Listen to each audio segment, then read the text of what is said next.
सवारी के वाट के गुण गाए, खूब रीझे बहुआ सुबहाए। पर जब हरि को भोग लगाए, तब उनको दुत्कार भगाए। नमस्कार दोस्तों, मैं अविनाश दास रेशनल कबीर यूट्यूब चैनल में आप सबका हार्दिक स्वागत करता हूं।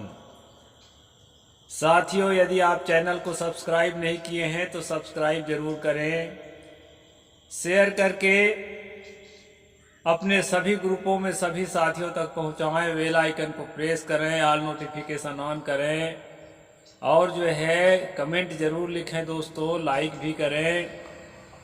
और साथियों, स्थायी रूप से सदस्य बनने के लिए ज्वाइन बटन भी दबाएं और स्थायी सदस्य बन के संस्था के मदद करें। साथियों, कमेंट सेक्शन के नीचे जो है एस जैसी आकृति बनी रहती है, उसमें जो है जाकर के आप आर्थिक मदद भी कर सकते हैं। आप जानते हैं कि सुबह का वक्त में कबीर और रामानंद इस किताब पर जो है थोड़ा प्रवचन देता हूं और आप सुनते हैं। अभी 2-3 दिन से गैप हो गया था दोस्तों, क्योंकि मैं यात्रा पर था। आज फिर से कंटिन्यू करते हैं। मैंने शुरू में कुछ चौपाइयाँ बोली है कि जब कथावाचक लोग, धर्माचार्य लोग राम की कथा सुनाते हैं तो सेवरी केवट के गुण गाए, खूब रीझ बहु आंसू बहाए। इतना भावुक हो जाते हैं, इतना करुण हो जाते हैं और पब्लिक को इतना भावुक कर देते हैं, आंसू बहाने लगते हैं दोस्तों, कि कैसे भगवान एक भील जाति की औरत सबरी के जूठे बेर को खाने लगे। कैसे जिस केवट को कि छांव तक को छूने से लोग घिनाते थे, उसके साथ गले लगने लगे। जैसे लिखा है, अधम ते अधम अधम अति नारी, तेहि मामय मतिमंद अघारी। सबरी कह रही है कि दुनिया में सबसे जो अधम होते हैं, तेली कलार आदि जे वर्णाधम तेली कुम्हारा, और उससे भी अधम जो है भील जाति, और उससे भी अधम मैं औरत की जात। ऐसा सबरी के मुंह से कहाया गया है दोस्तों। और उस सबरी के जूठा बेर खाते हुए ऊंची जाति का राम कितना बड़ा महान काम कर रहा है। जैसे आज आरएसएस के लोग दलित के घर जो है उसके पैर धोते हैं, उसके घर रोटी खाते हैं, और फिर जो है ना कहा है, लोक वेद सभी विधि नीचा, जासु छाँव छी ले छींचा। संसार से और वेदों से सब प्रकार से नीच मैं निषाद, यानी मुझे वेदों में भी नीच कहा गया है और संसार के लोग तो नीच कहते ही हैं। और उसके छांव को छू जाने पर लोग पैर में शरीर में पानी छिड़कते हैं। ऐसा नीच में निषाद, ऐसा राम से निषाद कह रहे हैं।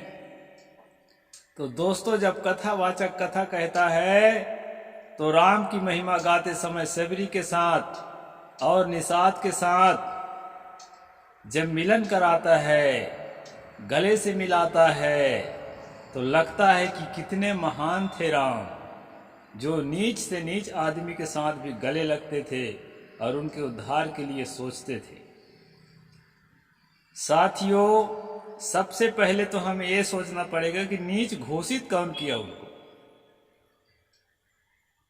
नीच के साथ गले लगा के अपनी महानता का परिचय देना तो ठीक है। यदि आप भगवान ही हैं तो कृष्ण ने तो कहा है, चातुर्वर्णम मया सृष्टम गुण कर्म विभाग सहा।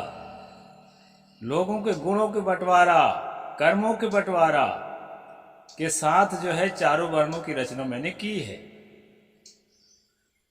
तो नीच तो तुम ही ने बनाया, पहले उसको नीच घोषित कर दिए, फिर उससे गले लगकर अपनी महानता घोषित कर रहे हैं। यदि आप भगवान हैं तो भाई, तो इस प्रकार से दोस्तों अब हम चलते हैं कि ये कथावाचक लोग क्या करते हैं। अपने भगवान को, अपने देवता को महान साबित करते हैं सबरी के जूठा बेर खिलाकर और निषाद से गले लगाकर। लेकिन वही निषाद और वही भील यदि कोई इन भगवान के भोग लगाते समय पास पहुंच जाए, जब हरि को भोग लगाए तब उनको दुत्कार भगाए, दुत्कार कर भगा दिया जाता है। आपने देखा राष्ट्रपति महामहिम द्रौपदी मुर्मू को, जो देश के सर्वोच्च कुर्सी पर बैठी हुई है, उसको मंदिर के अंदर घुसने नहीं दिया, दूर से खड़े होकर हाथ जोड़ना पड़ा उसको। और चाहे कितने बड़े पद में हो दोस्तों, अंधविश्वास दिमाग में रहता है। नहीं, वैसे जगह में जाने की ही क्या जरूरत है। और अगर आप गए और अपमान हुआ तो एक्शन भी लेना चाहिए। आप अपने लिए, अपने व्यक्तिगत जीवन के लिए एक्शन मत लीजिए, उस पद के गरिमा के लिए एक्शन लीजिए। रामनाथ कोविंद जी भी ऐसा किए थे, वो भी, उनको भी नहीं घुसने दिया तो वो भी एक्शन नहीं लिए। एक्शन ठीक है, आप विनम्र है अपने जीवन के लिए, लेकिन देश के लिए, देश की कुर्सी के गरिमा के लिए आपको एक्शन लेना चाहिए, ऐसा मेरा विचार है। तो जिन जातियों के राम को मिला करके और उससे जूठा बेर खिला करके, गले लगा करके एक कथावाचक लोग प्रशंसा करते हैं दोस्तों, उन्हीं जातियों के लोग जब जाते हैं घड़े का पानी छू जाने से, घड़ा छू जाने से बच्चे की हत्या कर देते हैं, मूंछ रखने से दलित की हत्या कर देते हैं, आदिवासी के ऊपर पेशाब कर देते हैं और सरेआम महिलाओं को नंगा घुमाते हैं। आदिवासियों की महिला को अभी मणिपुर में देखा ना, सरेआम बलात्कार करते हैं, पशु पक्षियों की तरह हो जाते हैं, लाज शर्म सब मिटा देते हैं और दोस्तों सामूहिक हत्याएं करते हैं। इतनी जाति घृणा अंदर में भर कर रखते हैं। और जब कथा सुनाएंगे तो सर्वो भवन्ति सुखनः सर्वो सन्ति सर्वे भद्राणि पश्यन्तु मा कश्चित् दुख भाग भवेत्। सिया राम मैं सब जग जानी, करहु प्रणाम जोर जुग पानी, ये सब सुनाएंगे। दोस्तों चलते हैं प्रसंग में। पिछला प्रसंग हम कहाँ पर छोड़े थे, उसके आगे चलते हैं। यह पुराने आचार्यों का मत है, किंतु वर्तमान जो है कौशलेंद्र मठ अहमदाबाद गुजरात के रामानंदाचार्य स्वामी रामेश्वरानंद जी लिखते हैं, जगत गुरु श्री रामानंद जी श्री राम मंत्र के प्रचार का यह आशय नहीं है कि वे वर्णाश्रम विरोधी थे। ये बात देखो, खोल दिए पोल। हम लोग अध्ययन कर रहे हैं कि रामानंद जो है वर्णाश्रम धर्म को त्याग करके और शूद्रों को गले लगाने लगे थे, मुसलमानों को चेला बनाने लगे थे। उन्हीं में से कबीर एक चेला थे, रैदास चेला थे, ऐसा जो लोग कहते हैं। इस कबीर और रामानंद से उसी का पोस्टमार्टम कर रहे हैं दोस्तों। तो कहते हैं किंतु वैदिक धर्म की मर्यादा में रहकर धर्म और संस्कृति के संरक्षण के लिए समय का तकाजा था। यह यानी वर्णाश्रम धर्म की मर्यादा में रह करके ही जीवन जी रहे थे, ऐसा रामेश्वरानंद उन्हीं के परंपरा के महात्मा लिख रहा है अपनी किताब में। कंठगत प्राण हो जाने पर भी शास्त्र द्वारा विधान किए गए कर्मों को करना चाहिए। यानी मरने का समय भी आ जाए, प्राण छूटने वाला है, तब भी शूद्रों को जो है छुआना नहीं चाहिए, और उनके छांव छू जाए तो नहाना चाहिए। मरने के टाइम तक भी हाथ पैर न चले तो नौकरों से कह दो कि भाई मेरा नहवा दो। ऐसा है जो दोस्तों। इसका तात्पर्य है कि शूद्रों अंत्यजों के संबंध में शास्त्रोक्त नियमों के स्वामी रामानंद जी भी कभी बाहर नहीं जा सकते थे। अतः उनके द्वारा जाति भेद वर्ण भेद की दीवारों को तोड़कर सबको गले लगाने की बात मिथ्या है। ये पोल खुल गया दोस्तों। तभी तो रामानंदी परंपरा में उनके समय से लेकर आज तक कोई भी शूद्र या अंत्यज उनके यहाँ मठाधीश नहीं बन पाए हैं। जो भी मठाधीश बने हैं ब्राह्मण के बच्चे बने हैं, कोई कोई छत्री भी बन गए हैं, लेकिन शूद्र जो है अभी तक बनिया और जो शूद्र हैं ये अभी तक जो है रामानंदाचार्य नहीं बन सके, मतलब उसमें आचार्य के पद में नहीं बैठ पाए हैं। उनके यहाँ 2 सूची हमने प्रस्तुत किया है, उसके ब्राह्मणों ही बोलबाला था, यदा कदा कोई क्षत्रिय एक आध वैश्य हैं। शूद्रों के लिए उनकी परंपरा में कोई स्थान नहीं है, जबकि शूद्रों के लिए ही उनके मन में जगह नहीं है, तब भला अंत्यज और मुसलमान शिष्यों की कैसे कल्पना की जा सकती है। ओबीसी के लिए जगह नहीं है तो मुसलमानों और अंत्यजों की क्या बात कही जा सकती है।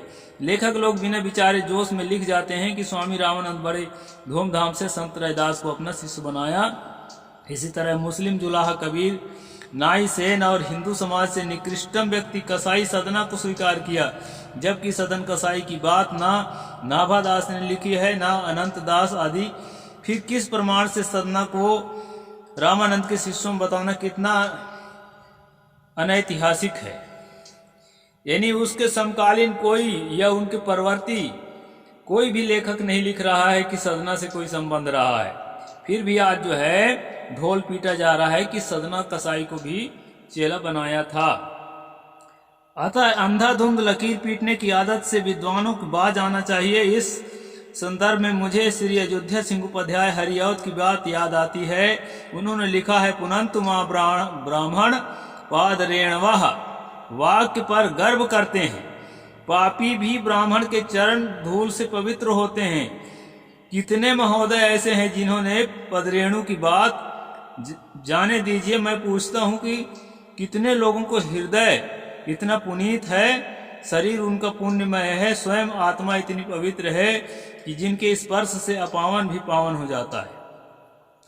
यहाँ अयोध्या सिंह उपाध्याय हरिऔध लिखता है कि ब्राह्मण के चरण के धूल से जो है शूद्र पवित्र हो जाता है, जब हम स्वयं अपावन को छूकर आज अपवित्र होते हैं।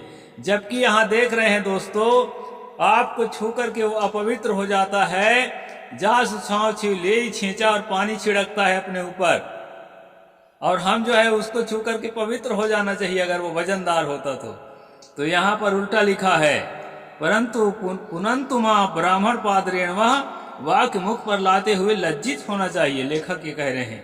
यद्यपि उपर्युक्त बातें हरिऔध जी रामानंद के प्रशंसा में कहे हैं, किंतु उनके उक्त वाक्य को मैं स्वामी रामानंद के समय परिवेश में देखता हूं कि ब्राह्मण आचार्यों की कथनी और करनी में जमीन और आसमान के अंतर है।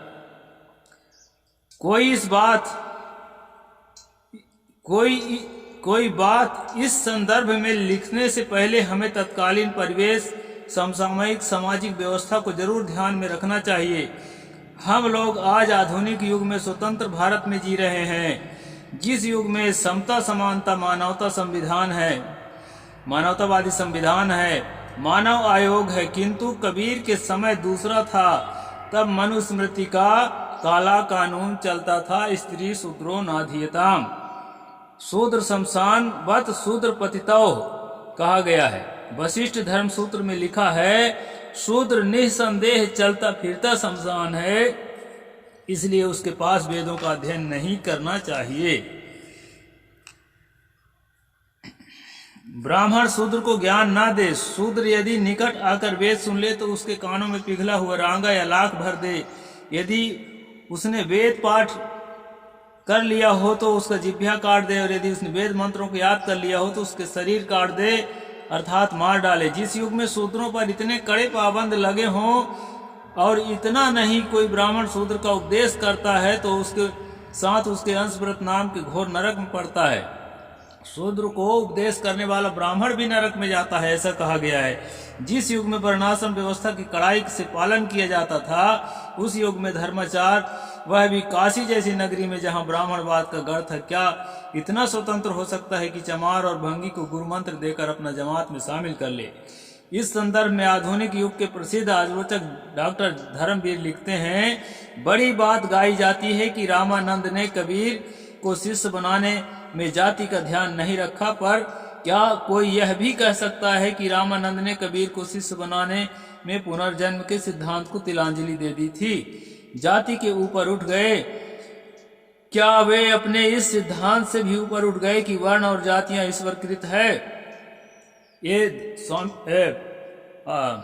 डॉक्टर धर्मवीर ने सवाल उठाया है दोस्तों इस पर। वर्ण और जाति ईश्वरकृत है, उसमें जन्म पिछले जन्म के कर्मों के अनुसार मिलता है। इस वैष्णव पैकेज को छींटे छोड़े बिना जाति से ऊपर उठने का मतलब क्या है? यहाँ किसने बहकाया जा रहा है, किसे बहकाया जा रहा है? वैष्णव के वर्णवाद, कर्मवाद और पुनर्जन्म एक साथ चलते हैं। एक वैष्णव से दूसरे वैष्णव के अन्य मामलों को लेकर 50 भेद हो सकते हैं। उनके तिलक लगाने के ढंग, जनेऊ धागे की गिनती, पहचान, मंत्रों का नाम तथा कपड़ों के रंग अलग अलग हो सकते हैं, लेकिन ऐसा नहीं हो सकता कि वे वर्णवाद, कर्मवाद और पुनर्जन्म के त्रैत की एकता में विश्वास न रखते हैं। इस प्रकार जो है वर्णवाद, कर्मवाद और पुनर्जन्मवाद जो है जब एक समान है सभी वैष्णवों में, तो रामानंद उनसे अलग होकर के कबीर को कैसे दीक्षा दे दिए? इस सामाजिक पैकेज को लेकर उनके अद्वैतवाद, विशिष्ट अद्वैतवाद आदि में आपस में मतभेद रफू चक्कर हो जाते हैं। इस प्रकार से दोस्तों आज का यह प्रसंग है। डॉक्टर धर्मवीर ने भी सवाल उठाया है कि इतने अगर उदार हो गए थे रामानंद, तो अपनी परंपरा को क्या त्याग दिए थे? और अगर त्याग दिए थे, उसकी परंपरा में आज क्यों नहीं त्यागा जा रहा है? आज तो सब कुछ वैसे ही जात पात का पालन किया जा रहा है। इस प्रकार से यहाँ पर अनेक लेखकों का उद्धरण देकर के दोस्तों लेखक ने यहाँ प्रस्तुत किया है। इस पर हमें विचार करना है और समझना है कि स्वामी रामानंद का संत कबीर से, संत रैदास से किसी भी प्रकार का संबंध नहीं था। आज इतना ही बोलूँगा, अगला चैप्टर पर कल चर्चा करेंगे। साहिब बंदगी, जय जोहार, जय भीम, जय भारत।